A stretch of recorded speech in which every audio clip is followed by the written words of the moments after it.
The God in the Bible, Old Testament, is not the genuine greatest creator.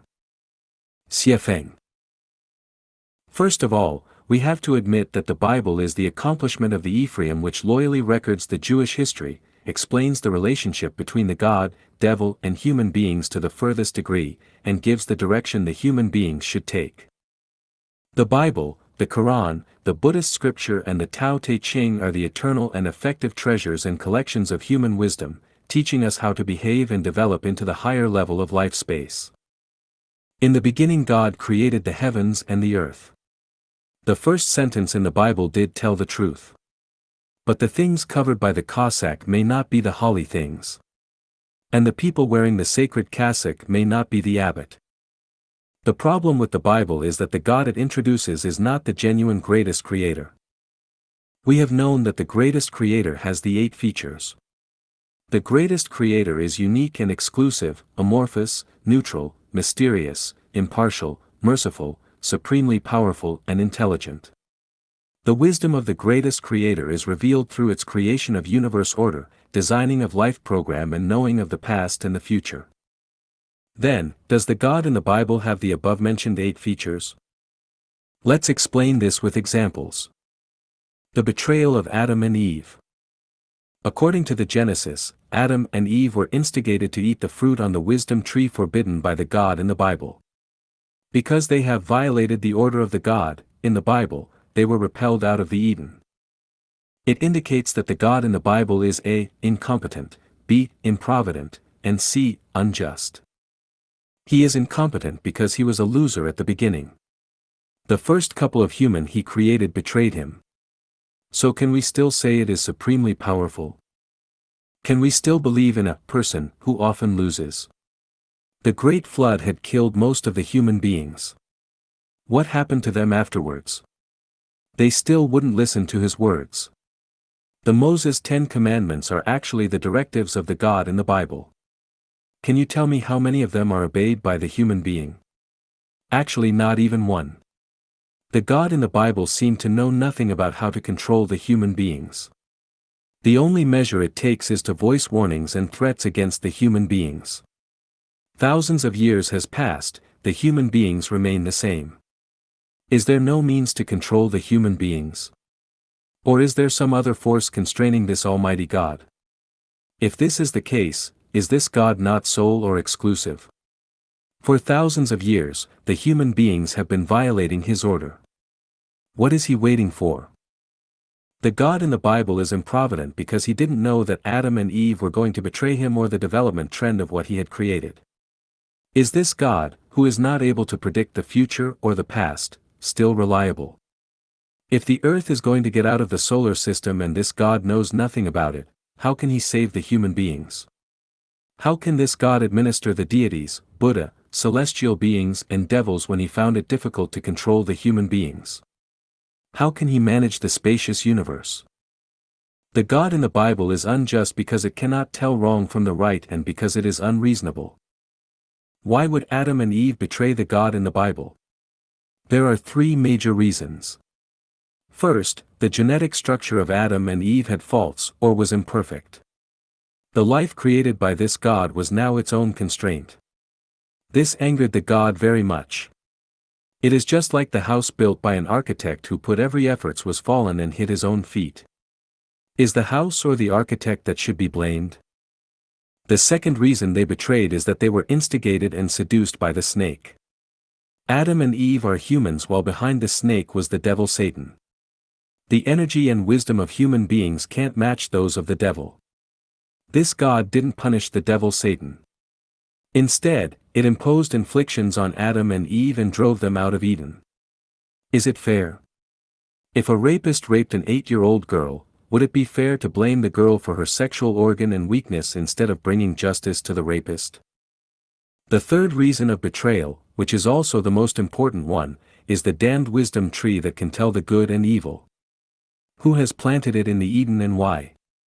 It's just like putting a poisonous sweet on the dinner table for the kids. Or it's like playing the porn video for the young girls while teaching them to retain their innocence. Would a moral person do such a thing? Isn't this person who planted the wisdom tree in the Eden has caused the betrayal of Adam and Eve? Besides, does this God, who had created Adam and Eve, has other measures to take rather than driving Adam and Eve out of the Eden? Is it fair not to give them a second chance simply because they have made only one mistake? Does one mistake justify their lifelong sins? Jesus came to the mortal world to atone for the human being's sins. According to the Bible, all the people have their original sin. Where does the original sin come from? Actually, they are inherited from Adam and Eve, the ancestors of human beings, whose sins were formed because they had eaten the fruit on the damned wisdom tree.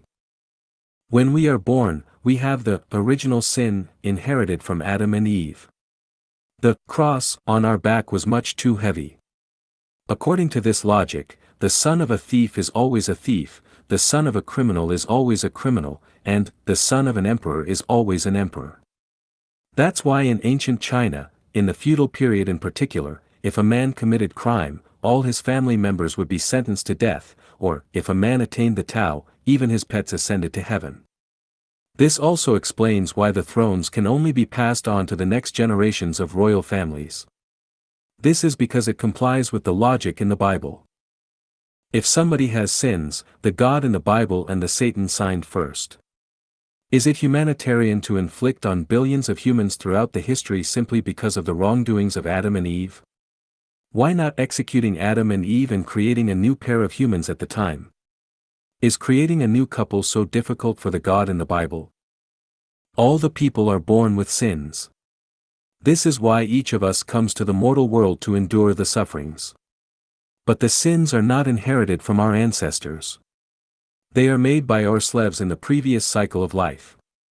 If we don't have sins, we would all have become Buddha or celestial beings. 10 Plagues of Egypt. According to the Exodus, when Moses and Aaron, in the capacity of the God in the Bible, asked the Egyptian Pharaoh to let the Israelis leave Egypt, they were refused. Consequently, the God in the Bible imposed 10 plagues on Egypt. 1. Plague of blood. The water of the Nile will be changed into blood. The fish in the Nile will die, and the river will stink, the Egyptians will not be able to drink its water. 2. Plague of frogs. The Nile will teem with frogs. They will come up into your palace and your bedroom and onto your bed, into the houses of your officials and on your people, and into your ovens and kneading troughs. The frogs will go up on you and your people and all your officials. 3. Plague of lice. The dust of the ground became lice, lice came upon men and animals. All the dust throughout the land of Egypt became lice. 4. Plague of flies. The houses of the Egyptians will be full of flies, and even the ground where they are. 5. Plague of livestock. Death. The 5th plague of Egypt was an epidemic disease which exterminated the Egyptian livestock, that is, horses, donkeys, camels, cattle, sheep and goats. 6. Plague of boils. The 6th plague of Egypt was skin. The skin was a kind of skin disease, usually translated as boils. 7. Plague of hail. The 7th plague of Egypt was a destructive storm. 8. Plague of locusts. Locusts will devour what little you have left after the hail, including every tree that is growing in your fields. 9. Plague of darkness. Total darkness covered all Egypt for 3 days. 10. Death of the firstborn. The 10th and final plague of Egypt was the death of all firstborn in Egypt. No one escaped, from the lowest servant to Pharaoh's own firstborn son, including firstborn of livestock. It is understandable that the God punished Egypt because Egyptian Pharaoh wouldn't obey his order. However, it was unreasonable and went too far to kill the firstborn of all humans and animals in Egypt. You can punish the Egyptian Pharaoh for his disobedience. Why inflicting on the common people? Even worse, the God would kill the kids of the girl slaves working as donkeys in the lowest rank. Can we still say the God behaving like this merciful? It was behaving without humanitarianism, just like a devil. Even more abominable, the Pharaoh of Egypt wouldn't let the Israelis leave mainly because the God had hardened the Pharaoh's heart. Before the 10 plagues came, the God in the Bible had done something. According to 7:3 in the Exodus, Jehovah told Moses, "And I will harden Pharaoh's heart, and multiply my signs and my wonders in the land of Egypt. It means the God in the Bible had prepared a trap for the Egyptians, trying to find an excuse for the following plagues. In Exodus 8 verse 19, then the magicians said to Pharaoh, "This is the finger of God."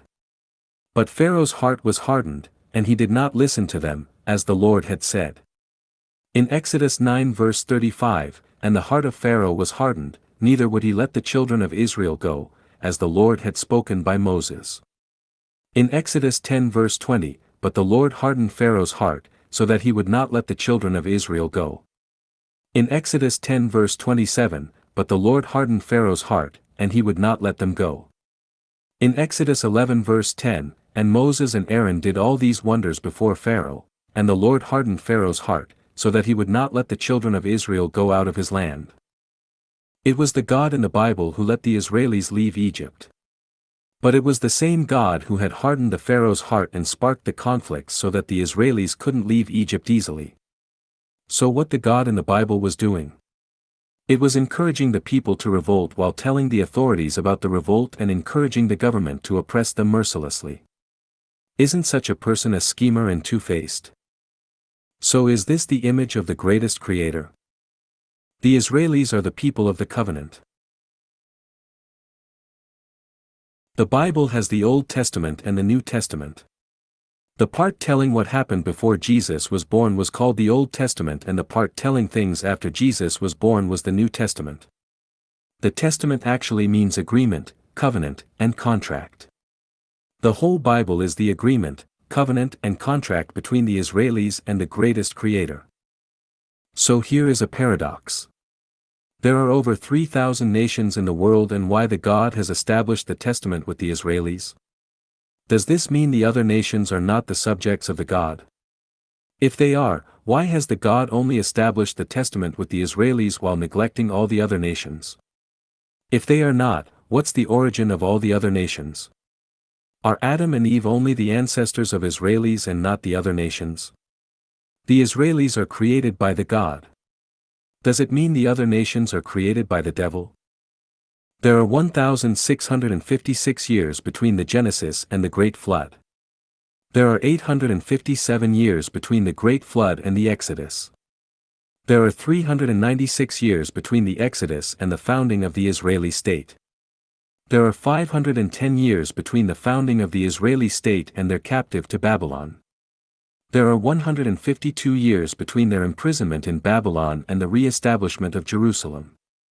There are 450 years between the rebuilding of Jerusalem and the birth of Jesus. There are 2003 years between the birth of Jesus and today. So according to the Bible, the history of human beings is about 6,376 years. According to the Bible, there were only 8 people survived the great flood on the earth. They were the couple of Noah, their 3 sons and their wives. It means that 4,700 years ago, there was no one else living on the earth except for the Noah family. But this has brought some other questions. First, where do the American Indians come from? According to the theory of continental drift, America drifted away from the other continents. But it couldn't happen within 4,700 years of time. Then how the Noah family reached America from the Middle East? After the Great Flood, there were only 8 members in Noah family. It was impossible for them to get dispersed. Noah couldn't let one of his sons and his wife to cross the freezing Siberia and the Bering Strait to get to America. Second, where did the African blacks come from?